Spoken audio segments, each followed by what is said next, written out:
Hello hi എല്ലാവർക്കും പുതിയൊരു വീഡിയോയിലേക്ക് സ്വാഗതം. അപ്പോൾ നിങ്ങൾ തമ്പനയിൽ കണ്ട പോലെ തന്നെ നല്ലതുപോലെ തീ കത്തിക്കൊണ്ടിരുന്ന നമ്മുടെ സ്റ്റൗവിൽ ചില സമയത്ത് പെട്ടെന്ന് തന്നെ ഫ്ലെയിം കുറഞ്ഞു പോകുന്ന ഒരു പ്രോബ്ലം അത് മിക്കവാറും എല്ലാവർക്കും തന്നെ ഉണ്ടാവാറില്ലേ? ഒരടുപ്പിൽ നല്ല ഫ്ലെയിം ഉണ്ടാവും, മറ്റേ അടുപ്പിലാണെങ്കിൽ ഫ്ലെയിം തീരെ കുറവായിരിക്കും.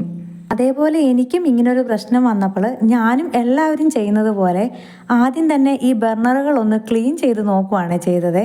അതായത് ചൂടുവെള്ളം എടുത്തിട്ട് അതിൽ നാരങ്ങാനീരും ബേക്കിംഗ് സോഡയും ഒക്കെ ഇട്ടിട്ട് ക്ലീൻ ചെയ്യുമല്ലോ, അങ്ങനെ. പക്ഷേ ഈ പ്രശ്നം മാറിയില്ല കേട്ടോ. ബർണറൊക്കെ ക്ലീനായി കിട്ടി. പിന്നീടാണ് എനിക്ക് മനസ്സിലായത് ഇത് ബർണറിൻ്റെ പ്രോബ്ലം അല്ലായിരുന്നു എന്ന്. പിന്നീട് ഞാൻ ഇപ്പോൾ ഈ വീഡിയോയിൽ കാണിക്കാൻ പോകുന്ന ആ ഒരു ട്രിക്ക് ചെയ്ത് നോക്കി. അന്നേരമാണ് ഫ്ലെയിം തീരെ കുറഞ്ഞു പോയിരുന്ന ആ പ്രശ്നം ഒന്ന് റെഡിയായി കിട്ടിയത്. എന്നാൽ പിന്നെ അത് നിങ്ങളുമായി ഒന്ന് ഷെയർ ചെയ്യാമെന്ന് കരുതി. പൊതുവെ ഗ്യാസിൻ്റെ ഇങ്ങനത്തെ എന്തെങ്കിലും പ്രശ്നങ്ങൾ വന്നാൽ നമ്മൾ ആദ്യം സർവീസ് സെൻറ്ററിലോ വല്ലതും വിളിച്ചു പറയും. അതിൻ്റെ കാരണം ഗ്യാസിൻ്റെ കാര്യത്തിൽ നമുക്ക് പേടിയായിരിക്കും. പക്ഷേ ഇത് പേടിക്കേണ്ട ഒരു കാര്യമില്ല. ഇത് നമുക്ക് വളരെ എളുപ്പത്തിൽ പെട്ടെന്ന് തന്നെ ശരിയാക്കി എടുക്കാൻ പറ്റും. ലോ ഫ്ലെയിമിനെ ഹൈ ഫ്ലെയിമാക്കി മാറ്റാൻ പറ്റിയ ഒരു അടിപൊളി ടിപ്പാണിത്. അപ്പോൾ ഇത് എല്ലാവർക്കും ഉപകാരപ്പെടുന്ന ഒരു വീഡിയോ ആയിരിക്കും. എന്നാൽ നമുക്ക് വീഡിയോയിലോട്ട് കിടക്കാം.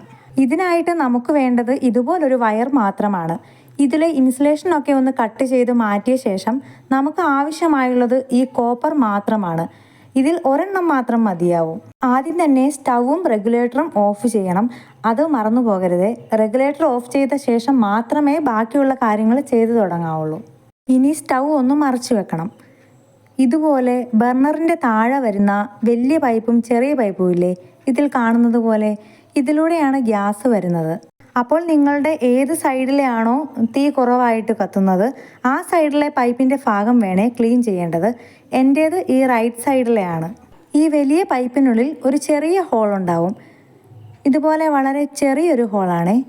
ഇതിനുള്ളിലേക്ക് ഈ കോപ്പർ വയർ ഒന്ന് കുത്തി കൊടുക്കണം. ഒരു 3-4 തവണയെങ്കിലും ഇങ്ങനെ ഒന്ന് ചെയ്ത് കൊടുക്കണം. ഇങ്ങനെ ചെയ്ത് കഴിയുമ്പോൾ ഇതിനുള്ളിൽ പൊടിയോ വല്ലതും ഉണ്ടെങ്കിൽ അത് പൊയ്ക്കോളും.